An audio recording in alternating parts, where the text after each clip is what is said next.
You be he. You know, first I've got to say what a great turnout, and Mr. and Mrs. Anderson, what a great son you have, and I'm sure you guys are proud of what's going on here today. Steele, can you come here for a second? Can we set you right up here? Come here, buddy. Just stand right.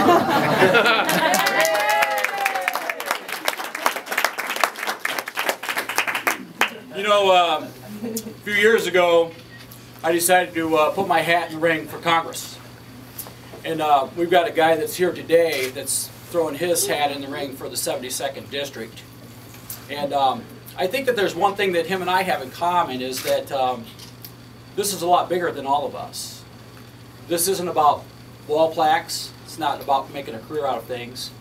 It's about guys like this right here.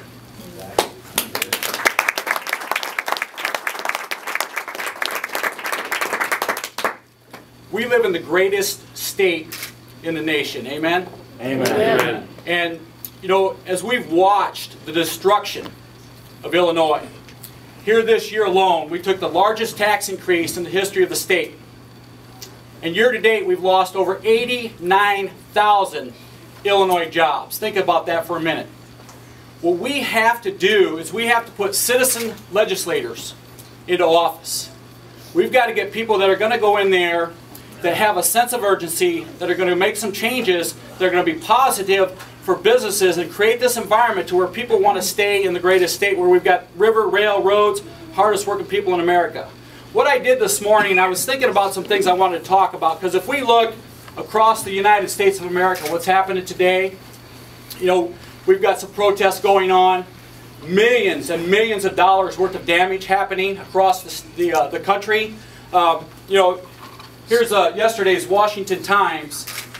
This is the fires that they're starting across the country because of this wave.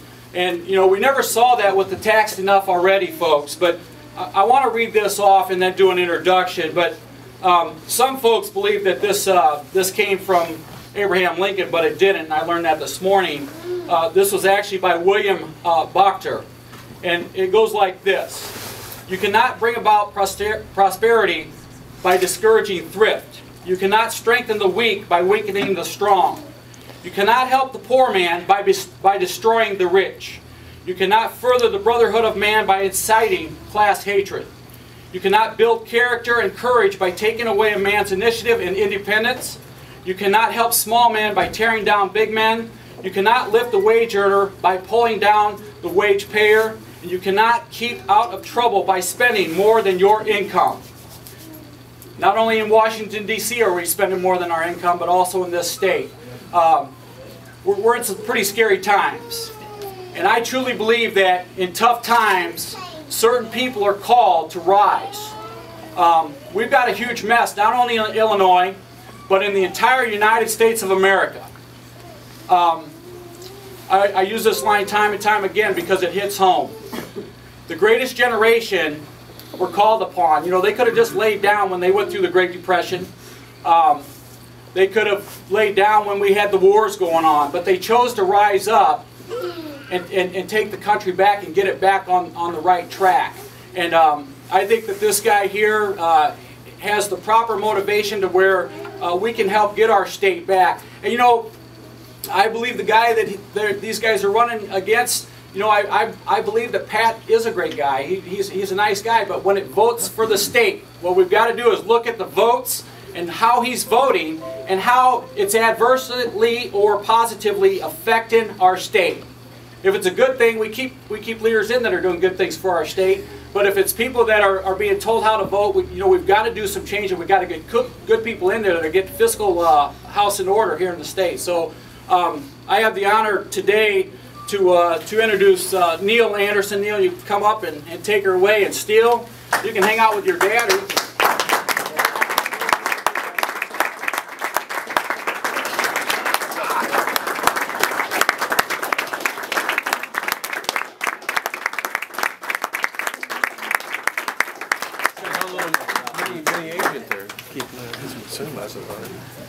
Thank you all for coming today.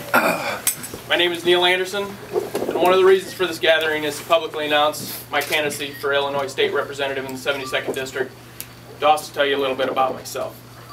I first want to start off before I go any further, just recognize a few people that have been helping me out with my campaign. First of all, Ruth Bloom, wherever you're at, raise your hand, please.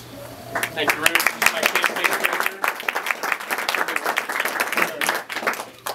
manager. Paula DeWild, wherever you are, please raise your hand.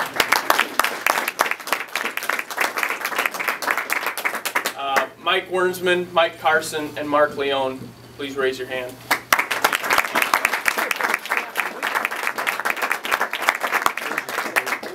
And I'd like to recognize two people that made me the man I am today, my parents, Ray and Kim Anderson. All right. And of course, last but certainly not least, my beautiful bride, Brandy, and my son, Steve.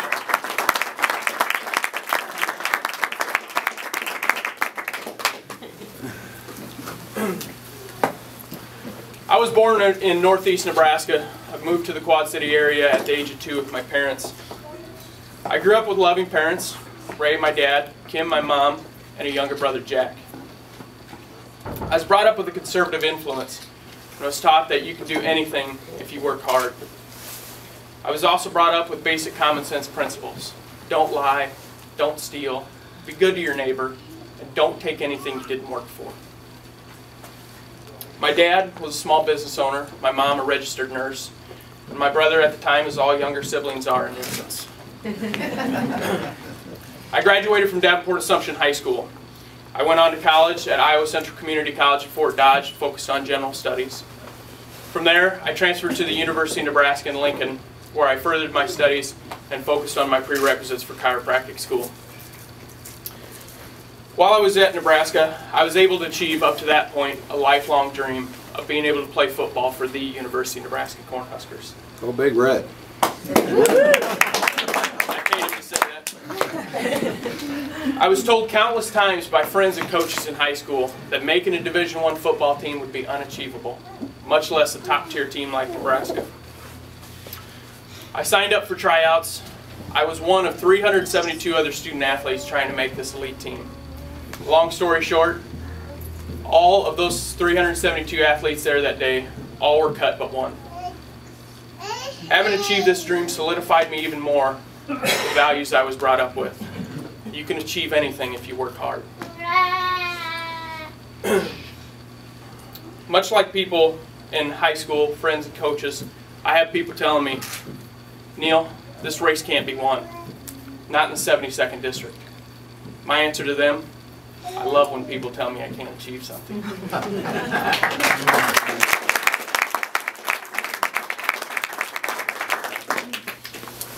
While in college at Nebraska, I was also blessed to meet my best friend and love of my life, Brandy. We were married in May of 2003, and I honestly do love her more every day.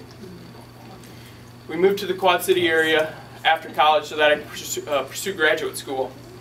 And as it happens to many of us, we had a plan, and God sat back and laughed at us. I became a volunteer firefighter in a small town just outside of the Quad Cities.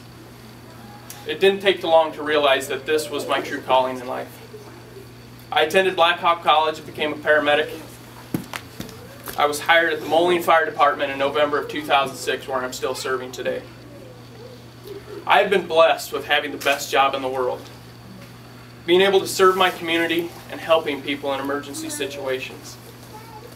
Before I go any further, I would just like any police officers, firefighters, veterans, please raise your hand and be recognized.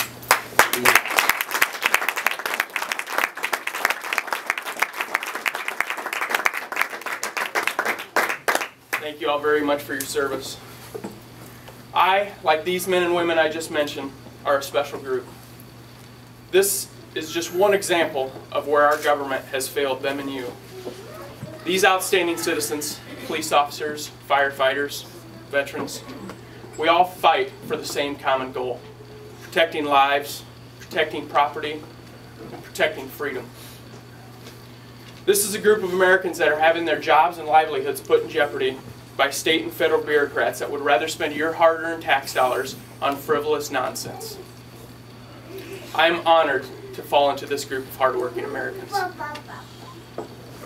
I've saved one very important member of my family to mention last, as a segue of why I've entered this uphill battle. Our son, Steele.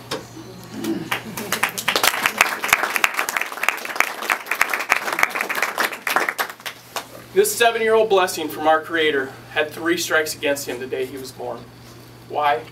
Because we, the people, have allowed our government to embed itself into our lives. We have become a host of an overspending, unresponsible parasite called government. I am not running for this position as a politician. I'm running as a concerned citizen, and most importantly, a concerned father. I'm tired of armchair quarterbacking our leaders in this state and this country. I'm tired of political talk around simple questions. I'm tired of this state not doing what all responsible Americans already have to do and live within their means. I'm tired of hearing leaders say one. I am just flat out tired of the lack of common sense in Springfield today. We need to produce a better working environment for our business owners and let them do what they do best and create jobs. We need to get rid of painful tax increases on the hardworking middle class like myself. We need to get Illinoisans back to what they really want to do. Work hard for their money and get bureaucrats in Springfield out of their business. To close today, I first want to say, once elected, I will be an advocate for term limits, and I will not take any retirement or health care offered with this position.